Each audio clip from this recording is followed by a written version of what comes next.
башыбызга иш түшүп турганда, Кыргызстандын коопсуздугуна аябай чоң коркунуч келип турганда, Кыргызстандын коопсуздугу биздин коопсуздугубуз деп түзмө-түз айткан бир гана мамлекет болду. Ал ким? Түркия. Кечээ Кыргызстандын куткаруучулары барып өтүп аткандагы түрк аялын тартып алып ыйлап атканын көрдүңүздөр. Ошону уюштурган өкмөткө чоң рахмат, оперативдүү чара көргөн. Бирок дагы бирдекени айтып коем, бүт дүнө жардам берип атат. Бирок биздин жардамыбыз, биздин моралдык, материалдык колдообуз өзгөчө маанилүү, анткени биз бир тууган элбиз. Азыр менин угушума караганда 10 провинцияда жер титирөө болду. Курман болгондордун саны официалдуу 5000, 100 миңге жетиши мүмкүн деп атат. Ошон үчүн азыр кыштын күнү эшикте түнөп аткандар толтура.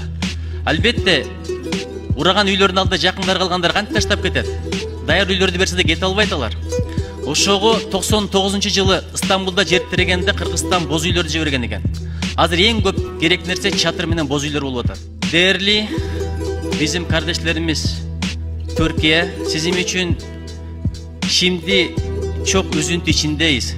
Bu zor zamanda Türkiye, senin yanındayız.